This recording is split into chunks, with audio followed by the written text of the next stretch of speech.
I worked. I did door-to-door promo. In Lagos? In Lagos and Port Harcourt.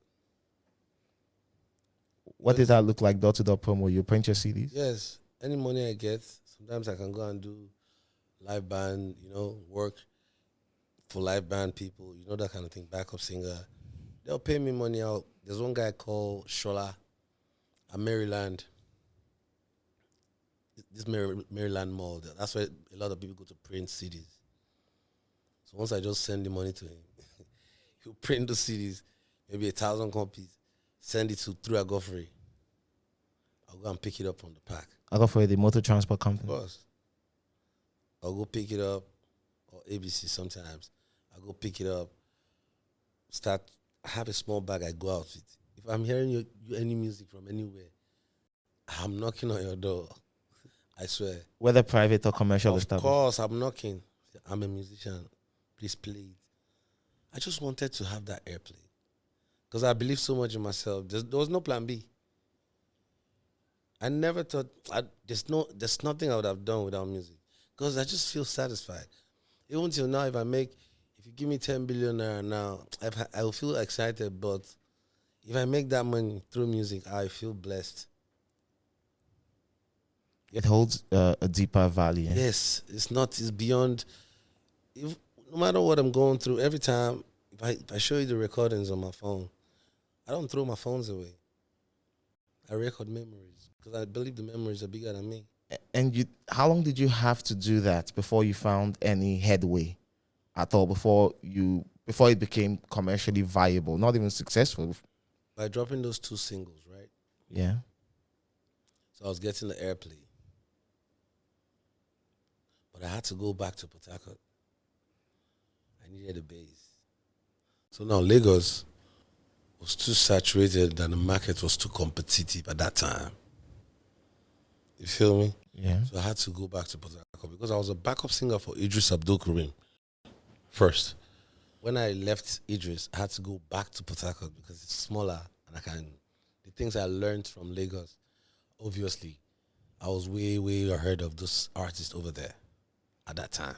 So you traveled all around with Idris? Not all around, locally. Okay. You feel me? Because I was already in Lagos. I schooled in Lagos. And I went back to Port Harcourt. Obviously, entertainment-wise, Lagos is ahead of Port Harcourt. Yeah. So what I know, the people over there don't know it. So I just tried to implement it. So you brought all that Lagos skill. Yeah. You entered Port Harcourt and instantly you were different. Of course. Like I stopped hanging out with the people I used to hang out with because those days, if you're popping in Port Harcourt, you just want everybody to they want to go to Chel's Bar, Charlie's, Charlie's, yes. Yeah. So you see all the artists performing on. So me, I told myself, I said, I don't want to be an entertainer. I want to be a superstar. Entertainers, those guys you see entertain people. You feel me? I don't want to be that. I am a superstar. You pay to see me. You feel me? So I stopped going out with everybody. They call it pride. But I know what I wanted, or I knew what I wanted for myself. So I stopped going out indoors, promoting my music from inside. But they don't see me. Most of the time I have my spare time, I go to Lagos, scarce. Before you know it, there's some guy in Port Harcourt. He sells CD by the roadside. So he was the first person I gave those promo CDs to. So I'll just sit down, he'll be playing it, and I see people come to ask, please, I want this CD. He'll tell them it's not out. Just that, seeing that people are demanding for my music, that gives me life. That gives me hope, joy. When I go back home and I'll be like, yeah. So at some point I went to Lagos to look for a marketer. I didn't get none. The day I came back from Lagos, and the guy at the roadside, so Timaya and Dem Mama has blown up, but the album is not out. I didn't have a marketer. The guy was telling me, yo, go to my brother for him to market to. I said, I beg you. This Port Harcourt. So in my mind, I was thinking that, okay, it's one Port Harcourt market at that time. Yeah. So my music, if you don't pass Port Harcourt, I didn't want that.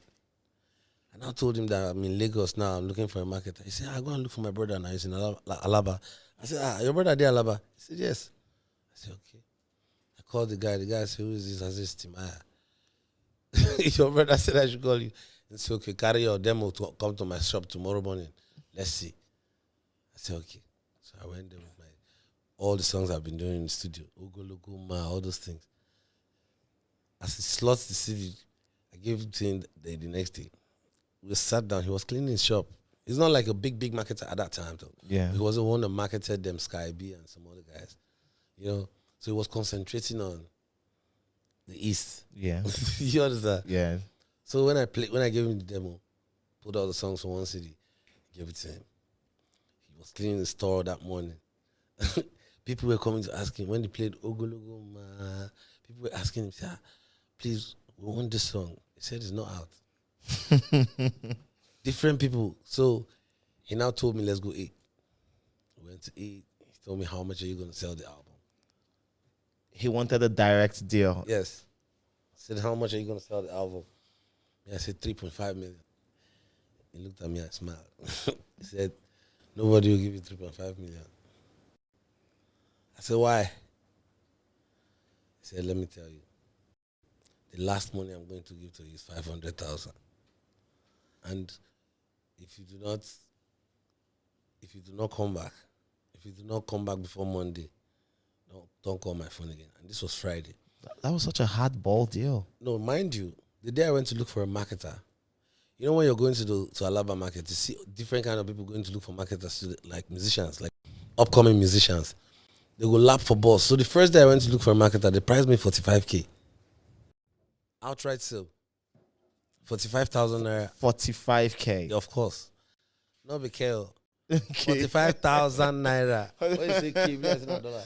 Okay, 45,000 naira.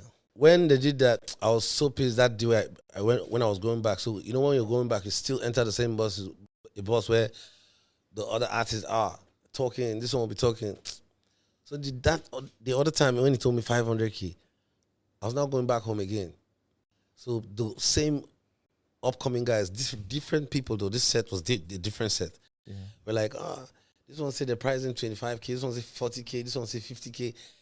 And I was looking at everybody, and now just from nowhere, someone priced me 500K. Everybody come and look at me. Say, come on, get out. Why you're lying? Nobody believed it. I'm serious. I didn't even know that was a blessing. So who be you where you did the price for 500K? No way. As I got down from the bus, I called the guy. Immediately. I'm ready.